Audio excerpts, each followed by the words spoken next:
যুদ্ধ বাদে আপনাদের গোয়েন্দা তেমন তথ্য যদি থাকে ভারত আমাদের উপরে আক্রমণ করবে, আগেও বলেছি।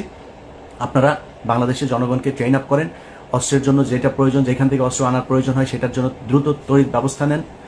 আমরা ভারতের বিরুদ্ধে বাংলাদেশের মানুষ যুদ্ধ করার জন্য প্রস্তুত। এবং অনেকে বলতে পারেন যে ভাই আপনি তো আমেরিকা বসে আছেন, কথা দিলাম এই ভিডিওর সামনে বসে আবারও কথা দিলাম, যেদিন ভারতের সাথে যুদ্ধ বাঁধবে, যদি নাকি পরের দিন আমি ইলিয়াস বাংলাদেশে ফ্লাই না করি, জীবনে কোনোদিন আপনাদের সাথে মুখ দেখাবো। ভারতের সাথে বাংলাদেশের যেই ভারতের একপাক্ষিক আগ্রাসন চলছে, এটাতে বাংলাদেশের একটা লাভ হয়েছে। সেটা হচ্ছে পুরো জাতি আমরা এক, দেশের প্রশ্নে দেশপ্রেমের জন্য আমরা এক জায়গায় চলে এসেছি, এটা হচ্ছে বাংলাদেশের লাভ। আর ভারতের কিছু মূর্খ ধর্মান্ধ যেসব এই যে বিজেপি আরএসএস যেগুলো আছে, শুভেন্দু অধিকারী সহ যারা এসব করছে, ওদের তো বাথরুম করার পায়খানা নেই, কয়েকদিন হাগার জন্য গুও থাকবে না পেটের মধ্যে, কারণ খাইতে পাবে না তো গু কোত্থেকে আসবে, হাগারও দরকার হবে না, বাথরুমেরও দরকার হবে না। আমাদেরকে থ্রেট করা হচ্ছে, ট্রিটমেন্ট দিবে না, ওদের হোটেলে আমাদেরকে থাকতে দেবে না। আলহামদুলিল্লাহ, আমি খুব খুশি হয়েছে যে বাংলাদেশের মানুষ ওই দেশে ঘুরতে যাবে না, পাকিস্তানে ঘুরতে যাব। অনেক সুন্দর সুন্দর জায়গা আছে পাকিস্তানে, পোর্ট এন্ট্রি ভিসা নিয়ে যাবেন, এখানে কোনো ভিসা টিসা লাগবে না, ঢুকে যাবেন, ঘুরে টুরে চলে যাবেন, পাকিস্তানের ভাইয়েরা আপনাদেরকে আদর আপ্যায়ন করবে। সো পাকিস্তান যাবেন। যারা ব্লগ করেন বিভিন্ন ইন্ডিয়ান জামা কাপড় নিয়ে করতেন, কসমেটিক্স নিয়ে করতেন, পাকিস্তানের জামা কাপড়ের মান অনেক ভালো। বিভিন্ন প্রোডাক্ট, বিভিন্ন ইলেকট্রিক সামগ্রী আমরা পাকিস্তান থেকে আনবো, ইন্ডিয়া থেকে আনবো না। আমি বাংলাদেশের যারা কিনা বিজনেস করেন তাদের কাছে অনুরোধ থাকবে পাকিস্তানের সাথে সম্পর্ক আরো সুদৃঢ় করার। গ্যারান্টি দিলাম, এই বাংলাদেশের উপরে যদি কোনো বিদেশি আগ্রাসন, যে কোনো পৃথিবীর যেই দেশেরই আগ্রাসন আসুক, সবার আগে বাংলাদেশের মানুষের সাথে পাকিস্তান দাঁড়াবে। অতএব তাদের অর্থনৈতিক যে ভিত সেটা মজবুত করার জন্য আমরা তাদের কাছ থেকে জিনিস কিনবো, আমাদের জিনিস তারা কিনবে, তাদের সাথে সাংস্কৃতিক, অর্থনৈতিক, রাজনৈতিক সব ধরনের একটা সম্পর্ক হইতে হবে। 1971 সাল ইজ গন, আমরা 71 সাল নিয়ে তাকাই না। 71 সালের মতো বাংলাদেশ পাকিস্তান জীবনে কোনোদিন আলাদা হবেও না। এটা একসাথ করার সময় ব্রিটিশদের চাল ছিল, একটার ওই মাথায় একটার এই মাথায়, সো এটা এমনিতেই আলটিমেটলি থাকতো না। আমরা এখনো এক হইতে চাই না, কিন্তু সম্পর্কটা মজবুত হইতে হবে।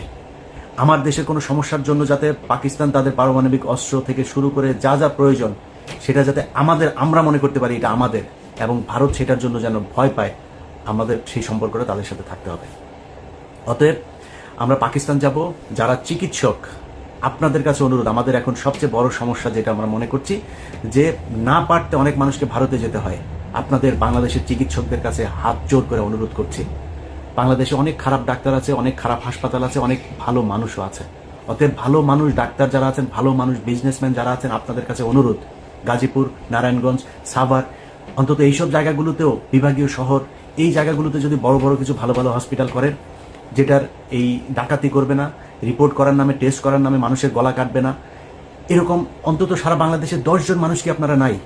10 জন মানুষ 10টা জায়গায়, বিভাগীয় শহরগুলো সহ ঢাকার এই শহরতলি জায়গাগুলোতে কয়েকটা হাসপাতাল করেন। আমার বিশ্বাস বাংলাদেশের মানুষ এখানে যদি ভালো ট্রিটমেন্ট পায় তাহলে বিদেশে যাবেন। আপনাদের কাছে অনুরোধ, ডাক্তারদেরকে এগিয়ে আসতে হবে। সো আপনারা এটার ব্যবস্থা নেন। আমার যতটুকু গ্রহণযোগ্যতা আছে, আমার যতটুকু পরিচিতি, আমার সোশ্যাল মিডিয়াতে যতটুকু মানুষের কাছে যেতে হয়, আমি আপনাদের এই হাসপাতাল করার জন্য যত প্রচারণা দরকার আমি আমার জায়গা থেকে করব। সবগুলো ক্ষেত্রে আমি আপনাদের সাথে থাকব। আপনাদের কাছে অনুরোধ, এই চিকিৎসা খাতটাকে একটু বাঁচান, বাংলাদেশের মানুষ যাতে আর ইন্ডিয়াতে চিকিৎসার জন্য যেতে না হয়। অতএব আমরা যেই অবস্থাটা দেখছি, এটাতে আমার বিশ্বাস ভারতের এখনো ক্ষতি হচ্ছে, সামনেও ক্ষতি হবে। কারণ আমাদের ভেতরে যে দেশপ্রেম, যে ভারত বিরোধী আমাদের যেই মানুষের ভেতরে একটা সেন্টিমেন্ট তৈরি হয়েছে, সেটাকে তারা আরো পোক্ত মজবুত করছে, শুধু একটা দল ছাড়া, সেটা হচ্ছে এই আওয়ামী লীগ। অতএব ওদের বাপের জন্ম হয়েছিল অবৈধভাবে, ওর বাপের হচ্ছে ইন্ডিয়ানরা, আর ওদের ভিতরে রক্তটাও ঢুকে আছে। ওইটা যত আওয়ামী লীগ যারা করে সবগুলি হচ্ছে গিয়া ওদের এই রক্ত হচ্ছে গিয়া, মানে ওরা সব জাউরা। এই জাউরাদেরকে কোনোদিন আপনি পাবেন না। এখনো পর্যন্ত তেনা পেঁচায়া পুচায়া ওদের গ্রুপগুলোতে, আমার আগের প্রোগ্রামটা করেছি না, সেখানে আমি তো ওদের গ্রুপের মধ্যে ছিলাম। সেখানে ওদের কাজ হচ্ছে বিভিন্ন ধরনের আপনার করা, এই যে বানানো, কি বলে, রিপোর্ট, এগুলোরে ওরা এই এই আমেরিকাতে, তারপর ইউরোপের বিভিন্ন দেশের বিভিন্ন গোয়েন্দা সংস্থার কাছে ওরা এগুলো পাঠাচ্ছে। সেখান থেকে নিজম মজুমদার ওগুলি ইমেল অ্যাড্রেস দেয়, এই ইমেল অ্যাড্রেসে এইটা লিখে লিখে পাঠান, এইভাবে লিখে দিচ্ছে। তো লিখে তারপরে কি দিচ্ছে, যে বাংলাদেশে হিন্দুদেরকে অনেক, আজকে 30 জনকে ধর্ষণ করেছে, কালকে 40 জনের বাড়িঘর ভাঙচুর করেছে, আজকে অমুক জনের ছবি দেয়, হিন্দু একজনের ছবি দেয়, ধুতি টুতি পরা, এদেরকে এইভাবে আজকে ইন্ডিয়া পার হয়ে যেতে করছে। তো অন্যান্য দেশের গোয়েন্দা সংস্থা তারা তো আর মানে কচু খায় না, তাই না? তারা তো জানে, তারা তো তথ্য নিবে, তারা তদন্ত করবে, করে দেখবে না এগুলো কি হচ্ছে, এগুলো করছে। আমি বাংলাদেশের হিন্দুদের কাছে অনুরোধ করব, হিন্দুরা আসলে, আপনাদেরকে কোনো কিছু চাপ দিয়ে বলানো হচ্ছে না, আসলে আপনারা হিন্দুরা কেমন আছেন? আপনাদের উপরে আমাদের মুসলমানদের ধর্মীয় কারণে আসলে কি আপনাদেরকে টর্চার করা হয়? আমি ইলিয়াস বললাম, যদি করা হয় প্লিজ আমাকে বলবেন, আমি আপনাকে লাইভে নিয়ে আসবো, সারা বাংলাদেশের মুসলমানদের কাছে বিচার চাইবে একজন হিন্দুকে কেন এভাবে টর্চার করা হয়। ইসলাম যদি কেউ প্রতিষ্ঠা করতেও চায়, জোর করে আপনার প্রতিষ্ঠা করা না, ইসলামের সৌন্দর্য দিয়েই আপনাকে আকৃষ্ট করা হবে। সো আপনার যদি মনে হয় যে আপনাকে মুসলমানরা টর্চার করে, আপনি আমাদের বলেন, আমরা আপনার পাশে দাঁড়াবো।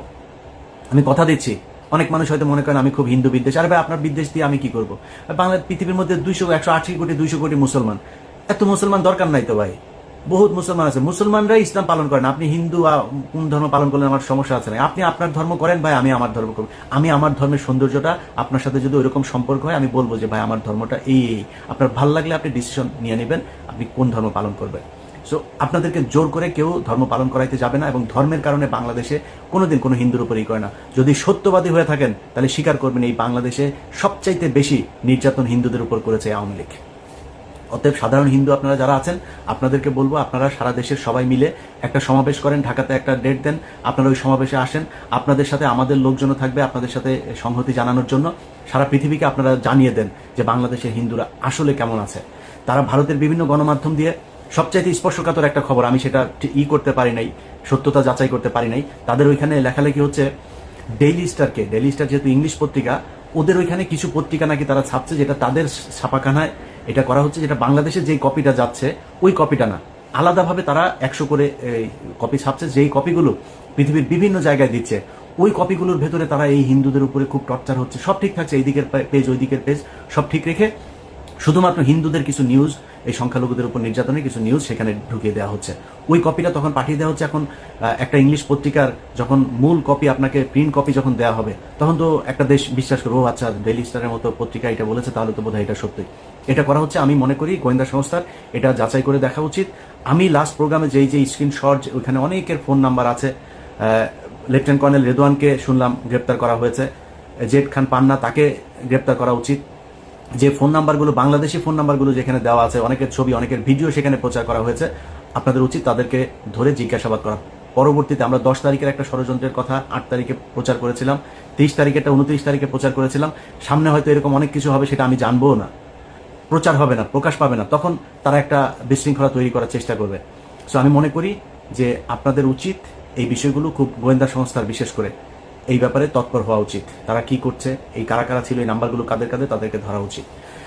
তো যাই হোক, আমরা অনেকের কাছেই শুনি যে বর্তমান সরকারের সময়ও আমরা অনেক সমালোচনা করছি। এই সমালোচনা কেন? আমি আমার কথা বলি আর কি, আমি আসলে কোনো দলের কাছ থেকে সুবিধা পাওয়ার জন্য এই 5 বছর এত ঝুঁকি নিয়ে এত কিছু করি নাই। এখন আমি ধরেন ডক্টর আসিফ নজরুলের বিরুদ্ধে কথা বলেছি, আমি বিএনপির ফখরুলের বিরুদ্ধে কথা বলেছি। এখন আমি যদি বাংলাদেশে যাই, আমার কি করবেন? আমার মানে মেরে ফেলবেন, আমার জেলখানায় নিয়ে ঢুকাবেন না তো। আওয়ামী লীগের সময় তো এর চেয়ে ভয়ঙ্কর অবস্থা। আমি বাংলাদেশে যাওয়া মানে আমি ডেড, মানে শুধু মারা যাওয়াই অন্য জিনিস, মানে মারা যাওয়ার আগে যে আমার উপরে কত টর্চার চলতো সেটা আপনারা অনুমান করতে পারেন। ওই সময় ভাই কথা বলেছি, আর এখন আমার কি করবে বাংলাদেশে গেলে, কিসের জন্য কথা করতে হবে, আপনার ভয় পাইতে হবে। সো আমি মনে করি ফখরুল ইসলাম কিছু কথা বলেছে, এই কথাগুলো বিএনপির কথা না, কারণ বিএনপির তারেক রহমানও এই কথা কোনোদিন বলে নাই, বিএনপির কোনো সাধারণ কর্মীও এই কথা কোনোদিন বলে নাই। সো এই মির্জা ফখরুল ইসলাম আলমগীরের অনেক কথাবার্তা, এগুলোকে ঠিক করতে হবে। ইসকনের ব্যাপারে, ইসকন নামটা মুখে আনতে আপনার মির্জা ফখরুলের মনে হয় লজ্জা লাগছিল, তার খালি মায়া লাগে আওয়ামী লীগের জন্য। বিএনপির কর্মীদের উপরেও সে চড়াও হয়, বিএনপির কর্মীরা একটু স্লোগান দিলে সে স্টেজে খেপে যায়, তার সাথে কেউ একজন দেখা করতে গেলে সে খেপে যায়।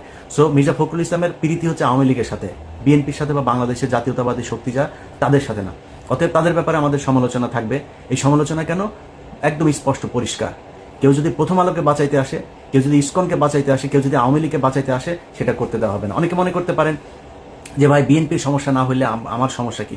আমার ব্যক্তিগত সমস্যাও আছে। এই বাংলাদেশে যদি নাকি আওয়ামী লীগ আবার ফিরে আসে, তাহলে মির্জা ফখরুল ইসলামের আগে আমার বাড়িতে ভাঙচুর করতে যায়, আমার পরিবারের মানুষের উপরে নির্যাতন হবে, এটা আমার মাথায় আছে। সো আমার সমস্যাটা মির্জা ফখরুলের চাইতেও বড় সমস্যা। মির্জা ফখরুলের মতো এরকম নাম ধরে বিএনপির বলতে পারি যারা আওয়ামী লীগের কাছ থেকে এই সরকারের 15 বছর টানা টাকা নিয়েছে। অনেক নেতা আছে যারা মুখ পুষা ফেলে এখন, যে বিদেশে বসা, আমরা বলে কি বলে ব্লগার, আমরা হচ্ছে গিয়ে আপনার খায়া দেয়া কাজ নাই, আমরা নাকি করি। তাদের ব্যবসাপাতি সবকিছু ঠিক ছিল, এইসব ব্যবসাপাতি কিছুই হয়নি, তাদের ব্যাংক ছিল, ব্যাংকও কিছু হয়নি। তো এত পয়সা ফেলেন না ভাই, আপনাদের বিরুদ্ধে আমরা কথা বলি নাই, বলতেও চাই নাই। আপনারা বিএনপি করতেন, এইটুকুই যথেষ্ট। বাংলাদেশের যে অবস্থা ছিল, আপনাদের ডেডিকেশন আছে। মির্জা ফখরুলও মনে করেন যে বিএনপি যে অন্তত করতো, এটাও সমস্যা নেই, এইটুকুর প্রতি রেসপেক্ট তাদেরকে দেখাই, যে কারণে অনেক কিছু বলি না। বিএনপি নিয়ে যদি অনুসন্ধান শুরু করি না, তাহলে মুখ দেখাইতে পারবেন না, অনেক সমস্যায় পড়বেন। অতএব আমাদের ব্যাপারে কথাবার্তা বলতে গেলে না, একটু মুখে লাগাম টেনে তারপর কথা বলতে হবে। এই দেশে আপনাদের পাশে কোনো মিডিয়া ছিল না, আমরা ছিলাম। যাদেরকে এখন ব্লগার বলেন না, এই ব্যক্তিরা ছিল আপনাদের পাশে।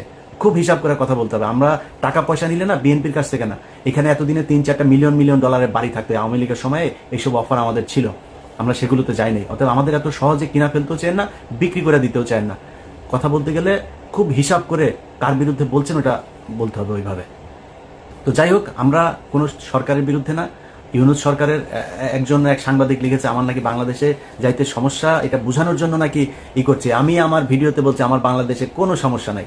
ডক্টর ইউনূসের বিরুদ্ধে কিছু বলেছি, নাহিদের বিরুদ্ধে কিছু বলেছি, আসিফের বিরুদ্ধে কিছু বলেছি, অন্য অনেক আছে তাদের বিরুদ্ধে কিছু বলেছি, বলি নাই তো। ইভেন কি হাসান আরিফের পুত্রবধূ, সে আপনার করছে, আপনার তার বিরুদ্ধে করছে, সেটা নিয়েও তো এখনো পর্যন্ত কোনো কথা বলি নাই। তো আমরা এদের বিরুদ্ধে তো না, আমরা হচ্ছে বিশেষ বিশেষ ব্যক্তিদের বিরুদ্ধে, যারা প্রথম আলো, ইসকন, ভারত তাদেরকে বাঁচাইতে চায়, ভারতীয় চরেদেরকে যারা শেল্টার দিতে চায়, আমরা তাদের বিরুদ্ধে যদি মরার মতো পরিস্থিতি যদি তৈরি হয়, আমি ইলিয়াস, আমার যদি কোনোদিন ধরেন কোর্টের মধ্যে দেখেন না, পুলিশ আমার 2 হাত পা ধরে তারপরে পুলিশ আমার কোর্টে উঠাচ্ছে বাংলাদেশে, ওইখানে দাঁড়ায়ও আমার সর্বোচ্চ, আমার মুখ যদি চেপে না ধরে, ওইখানে দাঁড়ায়ও আমি ভারতের বিরুদ্ধে কথা বলে যাবো, কোনো কিছু দিয়ে ঠেকাইতে পারবেন না। এইটুক ইমান ভেতরে আছে। অতএব আমাদেরকে এই কোনো দলের হয়ে কাজ করতে হবে, কোনো কারোর চামচামো করতে হবে, এই জন্য বাংলাদেশের 2000 মানুষ জীবন দেয় নাই। যাদের সন্তান মারা গিয়েছে তাদের কাছে যা জিজ্ঞেস করেন কেমন লাগে, তারা এই জন্য মারা যায় নাই। এই দেশটা ঠিক হইতে হবে, ঠিক না হওয়া পর্যন্ত যারা ভারতের পক্ষে, আওয়ামী লীগের পক্ষে, এগুলোর পক্ষে দালালি করে যাবে, তাদের ব্যাপারে আমার এই আন্দোলন চলতে থাকবে। আমরা যেটা করছি আসলে এটা শুধুই সাংবাদিকতা না ভাই, এটা বিপ্লব, এটা বিদ্রোহ। অতএব মাথায় রাখতে হবে যে কোনো পরিস্থিতিতে আমাদের উদ্দেশ্য একটাই থাকতে হবে, সেটা হচ্ছে ভারত কোনোভাবে এই দেশে দাদাগিরি করতে হবে। আপনি চুরি করেন ভাই, বিএনপির লোকজন আপনারা যেখানে যা পারেন, চুরি বাটপারি যা চলতেছে অনেক কিছু, সেটা বলতেছি না, চলতে থাকুক, সমস্যা নেই। টাকাটা বাংলাদেশে থাকতে হবে, কারোর উপর বেশি জুলুম করেন না। আওয়ামী লীগের জিনিসপত্র সব আপনারা টেক ওভার করছেন, আপনার সুইচিং হচ্ছে, কোনো সমস্যা নাই, এটা নিয়ে কিছু বলছে না। কিন্তু ভারতের ব্যাপারে আর আওয়ামী লীগের লোকজনের শেল্টার দেওয়ার ব্যাপারে খুব সাবধান হইতে হবে। কোথাও যদি শুনি কেউ, সেটা জামাতের আমিরও যদি হয় না, আওয়ামী লীগের কারোর করছেন, আমি তো জামাতের আমিরে ছাড়বো না। অতএব আমি জামাতের আমিরকে রেসপেক্ট করি, তারেক রহমানকে রেসপেক্ট করি, বিএনপির নেতাদের রেসপেক্ট করি, কর্মীদের রেসপেক্ট করি, ছাত্র শিবির, এই জামাত ইসলাম সবাইকে রেসপেক্ট করি, কিন্তু ওই জায়গায় আমি খুব এইটার জন্য আমাদের যে কত করবেন, বুঝাবেন, করবেন, এটাতে লাভ হবে না। যাই হোক, আপনাদের কাছে অনুরোধ, বাংলাদেশ একটা ক্রান্তিকাল অতিক্রম করছে, আমরা সবাই এক ভারতের প্রশ্নে। এই যে সরকার আছে বর্তমান, এই সরকারের সাথে যত দিক থেকে তাদের ব্যাপারে যত সহযোগিতা প্রয়োজন আমাদেরকে বলবেন, আমরা সব দিক থেকে আপনাদের পাশে আছি। বাংলাদেশের মানুষ আপনাদের পাশে আছে, বাংলাদেশ সেনাবাহিনী আপনাদের সাথে, বাংলাদেশের মানুষ আছে। যদি যুদ্ধ বাদে আপনাদের গোয়েন্দা তেমন তথ্য যদি থাকে ভারত আমাদের উপরে আক্রমণ করবে, আগেও বলেছি, আপনারা বাংলাদেশের জনগণকে ট্রেন আপ করেন, অস্ত্রের জন্য যেটা প্রয়োজন, যেখান থেকে অস্ত্র আনার প্রয়োজন হয় সেটার জন্য দ্রুত তড়িৎ ব্যবস্থা নেন। আমরা ভারতের বিরুদ্ধে বাংলাদেশের মানুষ যুদ্ধ করার জন্য প্রস্তুত। এবং অনেকে বলতে পারেন যে ভাই আপনি তো আমেরিকায় বসে আছেন, কথা দিলাম এই ভিডিওর সামনে বসে আবারও কথা দিলাম, যেদিন ভারতের সাথে যুদ্ধ বাঁধবে, যদি নাকি পরের দিন আমি ইলিয়াস বাংলাদেশে ফ্লাই না করি, জীবনে কোনোদিন আপনাদের সাথে মুখ দেখাবো না। এই যুদ্ধে প্রত্যক্ষভাবে অংশ নিয়ে শহীদ হইতে চাই, এটা স্বপ্ন। ইনশাল্লাহ বাংলাদেশের মানুষ যেভাবে এক আছেন, সব ক্ষেত্রে আমরা আশা করি যে আপনারা এক থাকবেন। ভারতের ব্যাপারে আমরা এক হয়ে তারপরে তাদের বিরুদ্ধে লড়ব। সবাই ভালো থাকবেন, আল্লাহ হাফেজ।